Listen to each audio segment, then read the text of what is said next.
കോട്ടയത്ത് എക്സൈസ് വകുപ്പിന്റെ വൻ ലഹരിവേട്ട. ജില്ലാ പോലീസ് മേധാവിയുടെയും ലഹരിവിരുദ്ധ ഡാൻസേഴ്സ് സംഘവും നടത്തിയ പരിശോധനയിൽ ലഹരി സംഘത്തെ പിടികൂടി. പൊൻകുന്നത്ത് 250 ഗ്രാം MDMA യുവാക്കളെയും മറ്റൊരു കേസിൽ ദമ്പതികളെയും അടക്കം 3 പേരാണ് പിടിയിലായത്. കോട്ടയം ജില്ലയിലെ വൻ ലഹരിവേട്ടയാണ് പൊൻകുന്നത്ത് നടന്നത്. ജില്ലാ പോലീസ് മേധാവിയുടെ ലഹരിവിരുദ്ധ ഡാൻസ് ആപ്പ് സംഘവും പൊൻകുന്നം പോലീസും ചേർന്ന് ലഹരി വസ്തുക്കൾ കടത്തിക്കൊണ്ടുവന്ന കാർ ഉൾപ്പെടെ യുവാക്കളെ പിടികൂടി. പെരുന്ന സ്വദേശി നിബിൻ എബി, തൃക്കൊടിത്താനം സ്വദേശി ഹാഷിം ലബ്ബ എന്നിവരാണ് പിടിയിലായത്. കാറിന്റെ ഡ്രൈവർ സീറ്റിന്റെ ഡോർപാടിനുള്ളിൽ ഒളിപ്പിച്ച നിലയിൽ 250 ഗ്രാം MDMA ആണ് കണ്ടെത്തിയത്.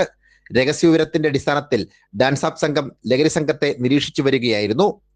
എക്സൈസ് സംഘം നടത്തിയ മറ്റൊരു പരിശോധനയിൽ 12 ഗ്രാം MDMA ദമ്പതികളടക്കം 3 പേർ പിടിയിലായി. ചെങ്ങളം സ്വദേശി സുധി ജബ്ബാർ, ഭാര്യ അൽഫിയ, മൂലവട്ടം സ്വദേശി മനു എന്നിവരാണ് ഈ കേസിൽ പ്രതികൾ. ഓപ്പറേഷൻ തണ്ടറിന്റെ ഭാഗമായി ഇന്നലെ രാത്രി എക്സൈസ് നടത്തിയ വാഹന പരിശോധനയ്ക്കിടെയാണ് മനുവിനെ സാഹസികമായി പിടികൂടിയത്.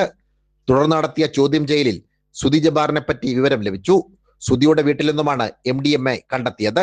എക്സൈസ് വകുപ്പിന്റെ ഓപ്പറേഷൻ തണ്ടറിന്റെ ഭാഗമായി Kottayam excise special squad party inspector ദർശകന്റെ നേതൃത്വത്തിൽ രാത്രികാല പരിശോധനയുടെ ഭാഗമായി ചെങ്ങളം ഭാഗത്ത് നടത്തിയ പരിശോധനയിലാണ് മനു എന്ന് പറയുന്ന ആളെ ഏകദേശം 1 ഗ്രാമിലധികം MDMA പിടികൂടി. ടിയാൻ ഓട്ടോയിൽ MDMA കടത്തിക്കൊണ്ടുവന്നത് പിടികൂടി.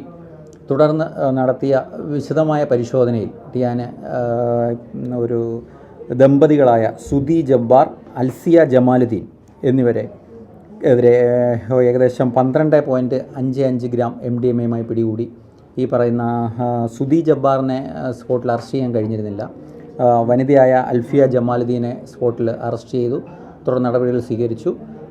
ടിയാൻ 3-ാം പ്രതിയായിട്ട് നമ്മൾ ഈ സുധി ജബ്ബാറിനെ കേസെടുത്തിരുന്നു. ടിയാൻ ഇവിടെ ഓഫീസിൽ നേരിട്ടെത്തി കീഴടങ്ങിയതിനെ തുടർന്ന് അയാളുടെയും അറസ്റ്റ് രേഖപ്പെടുത്തിയിട്ടുണ്ട്. അങ്ങനെ ബാക്കി തുടർ നടപടികൾ സ്വീകരിച്ചു വരുന്നു. മണർകാട് വാടക വീട്ടിൽ നിന്നും കഞ്ചാവ് ചെടികളും എക്സൈസ് പിടികൂടിയിരുന്നു.